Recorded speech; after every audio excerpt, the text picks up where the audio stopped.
बिस्मिल्लाहिर्रहमानिर्रहीम।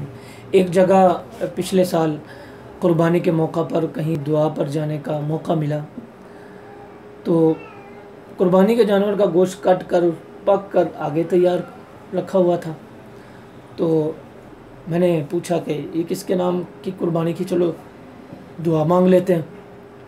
तो वो साहिब कहने लगे ज़रा ठहरिए। 2 मिनट के बाद वो वापस आए घर वालों से बातचीत करके। तो कहने लगे पिछले साल मैंने अपने नाम का किया था, तो इस साल चलो मेरी बीवी के नाम का कुर्बान हो जाए, उनके नाम की दुआ कर दो। मैं बड़ा हैरान हुआ। मैंने कहा ये बात तो कुर्बानी करने से पहले होनी चाहिए कि किसके नाम का जानवर कुर्बान किया है। आप तो गोश्त कट गया, कटने के बाद ये बातें कर रहे हैं। तो ये लाइल्मी की बातें, जहालत की बातें हमारे माशरे के अंदर हैं।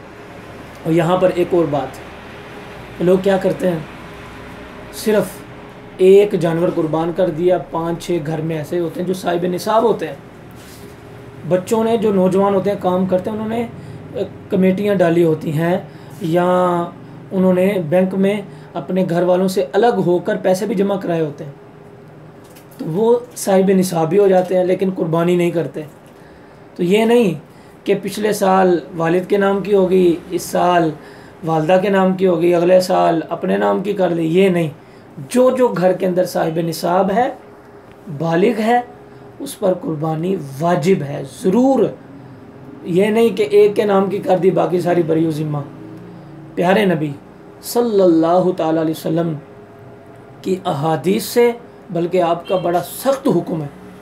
नबी अकरम सल्लल्लाहु अलैहि वसल्लम ने इरशाद फरमाया, जिस बंदे पर कुर्बानी वाजिब है वो हमारी ईदगाह के करीब ना आए, क्योंकि उसको आने की ज़रूरत नहीं, क्योंकि उसने हमारे हुक्म पर अमल नहीं किया। जब वाजिब पर अमल नहीं किया तो वो मस्जिद में आकर नमाज भी ना पढ़े।